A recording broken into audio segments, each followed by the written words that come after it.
So ito na guys yung unit. Nagawa ko na. Ayan.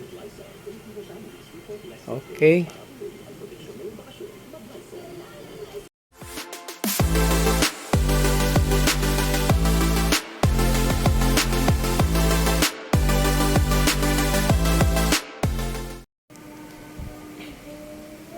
Hello guys, magandang araw.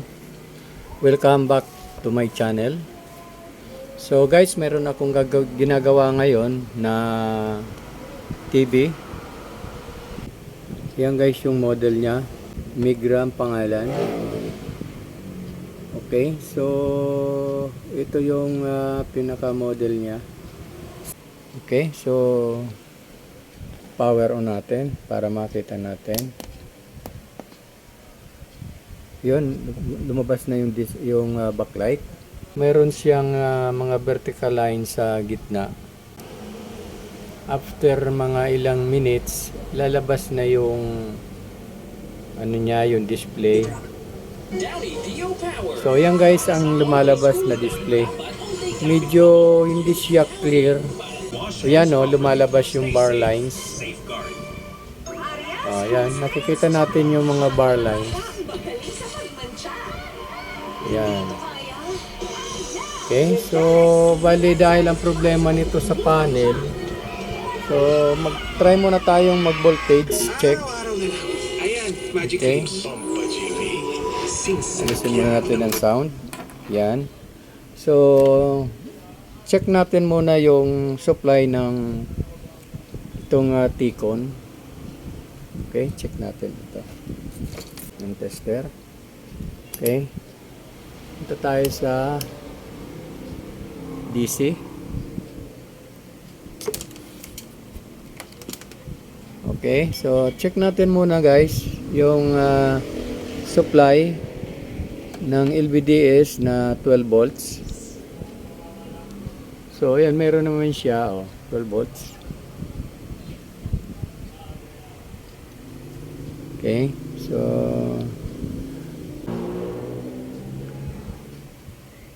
ayan guys, lumalabas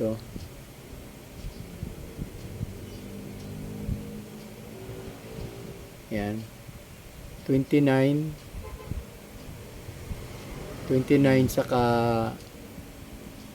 negative 9. Okay, so yan yung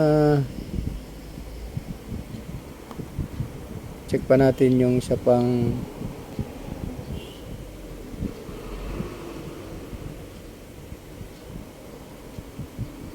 ito pa yung isa pa. Yan 29 tsaka negative 9. So bali ito yung LC1 tsaka LC2. Yan. So check natin guys dito sa papunta ng panel.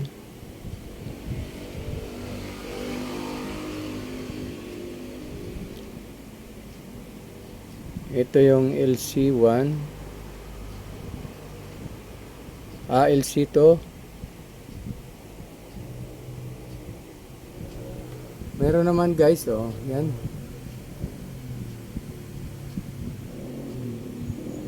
Tsaka LC1. Ayan. Okay. So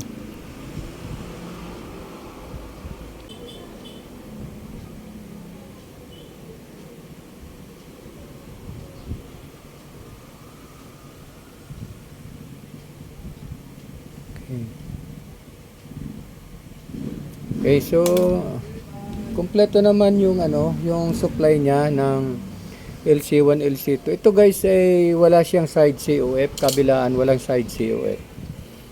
So dalawa lang talaga yung kanyang ang COF niya ay dito lang sa baba.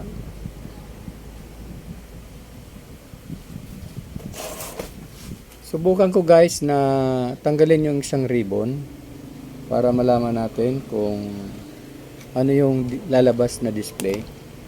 Okay? So So ayan guys, tinanggal ko muna yung isang ribbon. Plug in natin. Check natin kung ano yung lalabas sa display. Power on ko. Yan. Meron na siyang backlight. So ayan guys, nakatanggal itong isang ribbon. Tingnan natin display. So bali guys, ito yung lumabas. May bar lines pa rin sa left side, pero black lang yung sa right side. Okay. Ayan, no. Nandoon pa rin yung mga bar lines niya. Subukan natin na ilipat. Okay. So, ito naman ang ilagay natin. Tanggalin natin. Then, ibalik natin ito. Ayan. So, naibalik natin to. Ito yung tinanggal ko.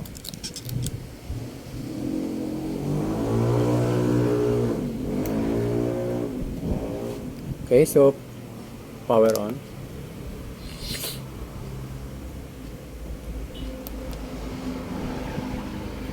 Okay, check natin. So, yan guys ang nakikita natin. May vertical bars din yung sa right side, then black yung sa left. So, parang lumalabas nito, kabilaan, yun ang lumalabas. Sa iba kasing unit, madali ma-determine natin kung saan yung may sirang signals o clock signals. Kasi dapat doon sa nakakabit yung ribbon, dapat normal na siya. Hindi na dapat nakaganito. So, bali ito, parehas siya, oh. So, guys, ito na yung ginawa ko. So, bali, ang kinat ko, guys, yung LC1 saka LC2. Kinat ko yan. Dito rin sa kabila, yung LC1, LC2 din, kinat ko rin siya. Yan, oh. Naglagay ako guys ng step up DC to DC. Ito guys,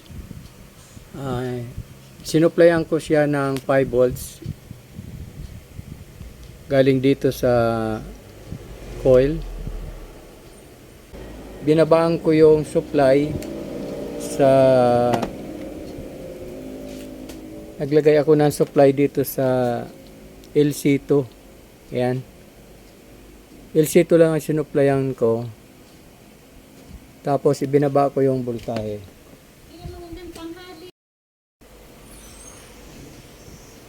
Okay, so na-plugin ko na guys.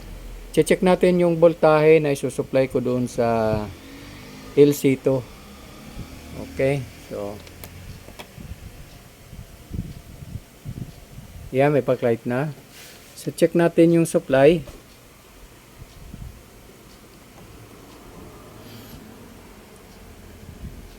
Yan guys, 22.59. So ito yung supply na pumunta dito sa LC2. Guys, kinat ko na rin yung LC1 dyan. Wala na siyang supply. Then sa kabila, ganun din. Kinat ko na rin yung LC1, LC2. Wala na rin yung supply. So ang supply lang na linagyan ko, yung LC2. Yan. Yan, supply nito guys is 5 volts. Kumuha ko ng supply dito sa 5 volts na coil. Then yung output niya is 22.59. So ito guys, may adjustment dito. Pwede mong taasan, pwede mong babaan. So nung linagyan ko guys, sinunod ko yung 29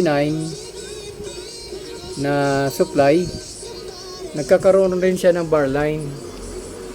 So, ang kailangan lang siguro talaga niya, mababa yung BGH. Kasi ito, BGH itong sa LC2 ito, BGH ito. Yan. Wala na siyang supply sa BGL. Okay guys, check natin kung okay na yung display.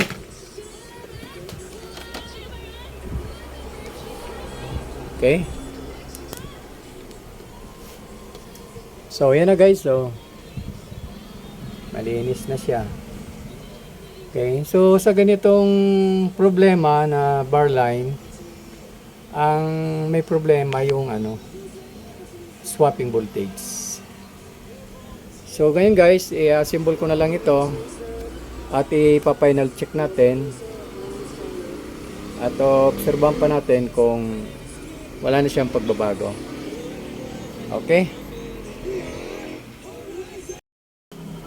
Okay guys, so ito na, nagawa ko na yung unit. Yan. Okay, so guys, maraming salamat sa inyong panonood. At kung hindi ka pa nakapag-subscribe sa aking channel, please subscribe and hit the notification bell para updated ka sa mga i-upload ko pang video. Okay, thank you. Bye-bye. God bless.